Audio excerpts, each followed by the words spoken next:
তোমরা যারা ক্যালকাটা ইউনিভার্সিটিতে বিএ হিস্ট্রি অনার্সে থার্ড সেমিস্টারে পড়ছো, তোমাদের যে ডিএসসিসি 3 পেপারটি রয়েছে প্রাচীন ভারতের ইতিহাস, এই পেপারটির সাজেশন নিয়ে আলোচনা করবে এই ভিডিওতে।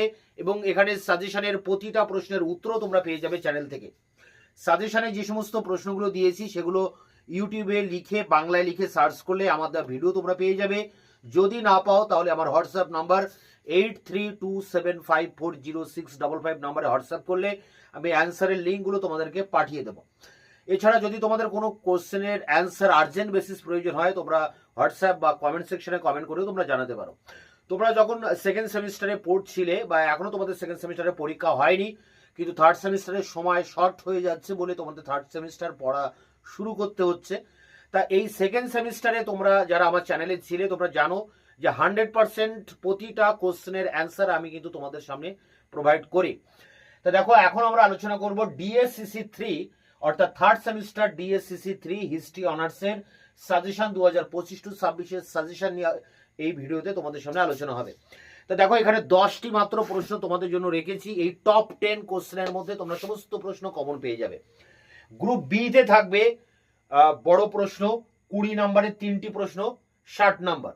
6টি প্রশ্ন আসে, 3টি লিখতে হয়, 60 নাম্বার। সেই 6টি প্রশ্ন কমন পেতে তোমরা এই 10টি প্রশ্ন দেখে যাবে। এরপরে আমি আলোচনার শেষে এটা ওয়ান স্ক্রিনে সাজেশনটা পূর্ণাঙ্গ বাক্যে খাতায় লিখে তোমাদের সামনে তুলে ধরবো। সেই জায়গা থেকে তোমরা সাজেশনটা লিখে নেবে। এখন একটু দেখে বুঝে নাও কোন কোন প্রশ্নগুলো ইম্পর্টেন্ট রয়েছে। এবার মৌর্য সাম্রাজ্যের পতনের কারণ, মৌর্য সাম্রাজ্যের শাসন ব্যবস্থার প্রকৃতি, মৌর্য যুগের অর্থনীতি।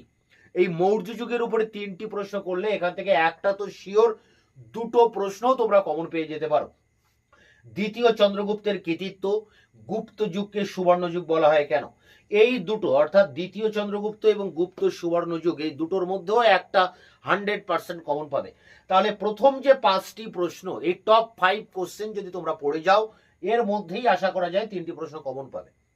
এছাড়াও আরো 5টি প্রশ্ন তোমরা দেখে যাবে। প্রাচীন ভারতের শূদ্র অস্পৃশ্যদের অবস্থান, পল্লব শিল্পকলা, সামন্ততন্ত্রের উত্থান। এই সামন্ততন্ত্রের উত্থান এই একটাই কমন। পরেরটা কনিষ্কের কৃতিত্ব এবং শেষ প্রশ্ন অশোকের ধম্ম।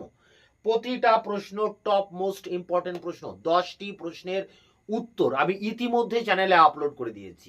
ভিডিও ডেসক্রিপশন বক্সে তোমরা একটা প্লেলিস্ট পাবে, সেখানে তোমরা এই সমস্ত প্রশ্ন অর্থাৎ এই 10টি প্রশ্নের 20 নাম্বারের যে অ্যান্সার, সেই অ্যান্সার তোমরা পেয়ে যাবে লেকচার ক্লাস সহ। যদি তোমরা লেকচার ক্লাস না শুনতে চাও, তোমরা ভিডিও স্কিপ করে শেষের দিকে তোমরা অ্যান্সারটা পেয়ে যাবে। দেখো, গ্রুপ এ অর্থাৎ কোশ্চেন পেপারে প্রথমে থাকবে টিকা প্রশ্ন। 6টি টিকা আসবে, 3টি লিখতে হবে, 3 5 15 নাম্বার গ্রুপ এ থেকে। দেখো, সংস্কৃত ভাষার বিবর্তনে পাণিনির গুরুত্ব, গৌতমীপুত্র সাতকর্ণীর কৃতিত্ব, গান্ধার শিল্পের বৈশিষ্ট্য, শক শাসক রুদ্রদমনের কৃতিত্ব, সমুদ্রগুপ্তের গ্রহণ পরিবক্ষ নীতি, পল্লব চালুক্য সংঘর্ষ, ইন্দো রোম বাণিজ্য সঙ্গম সাহিত্য, মৌর্য শিল্পকলা এবং দ্বিতীয় নগরায়ন। এই 10টি টিকা পড়ে গেলে আশা করি এর মধ্যে 3টি প্রশ্ন তোমরা কমন পেয়ে যাবে। তো এখানে এই 10টি টিকা প্রশ্ন এবং 10টি 20 নম্বরের প্রশ্ন অর্থাৎ মোট 20টি প্রশ্ন এখানে সাজেশনে তোমাদের DS3 তে রয়েছে। এই 20টা প্রশ্নের প্রতিটা প্রশ্নের উত্তর আমি চ্যানেলে আপলোড করে দিয়েছি। ভিডিও ডেসক্রিপশন বক্সে তোমরা লিঙ্ক পাবে। এবার আমরা অন স্ক্রিনে এই সাজেশনটা পূর্ণাঙ্গ বাক্যে একবার দেখব, যে জায়গা থেকে তোমরা সাজেশনটা লিখে নেবে। CU history honours third sem DSCC 3 suggestion 2025-26 group B থেকে 20 নম্বরের প্রশ্ন, 3টি লিখতে হবে, 6টি প্রশ্ন পরীক্ষায় আসবে, 60 নম্বর। প্রথম প্রশ্ন, মৌর্য সাম্রাজ্যের পতনের কারণগুলি আলোচনা করুন। 2 মৌর্য সাম্রাজ্যের শাসন ব্যবস্থার প্রকৃতি আলোচনা করুন। 3 দ্বিতীয় চন্দ্রগুপ্তের কার্যাবলীর মূল্যায়ন করুন। 4 গুপ্ত যুগকে কেন সুবর্ণ যুগ বলা হয়। এরপরে 5-এ রয়েছে মৌর্য যুগের অর্থনীতি কেমন ছিল। পরেরটি প্রাচীন ভারতের শূদ্র অস্পৃশ্যদের স্থান নির্ণয় করুন। পরেরটি অজন্তার গুহাচিত্র সম্পর্কে প্রবন্ধ রচনা করুন। পরেরটি পল্লব শিল্প স্থাপত্যের বর্ণনা দাও। পরেরটি কুষাণ সম্রাট কনিষ্কের কৃতিত্বের মূল্যায়ন করুন। পরেরটি আদি মধ্যযুগে ভারতের সামন্ততন্ত্রের উত্থানের প্রেক্ষাপট লেখো। পরেরটি অশোকের ধর্মের প্রকৃতি কী ছিল, বৌদ্ধ ধর্মের দ্বারা তা কতটা প্রভাবিত। শেষ প্রশ্ন, প্রাচীন ভারতের নারীর সামাজিক মর্যাদা কেমন ছিল। তো এখানে 12টা প্রশ্ন রয়েছে। এই 12টা প্রশ্নের উত্তরে আমি চ্যানেলে আপলোড করে দিয়েছি। এই ভিডিও ডেসক্রিপশন বক্সে তার লিঙ্ক দেওয়া রয়েছে।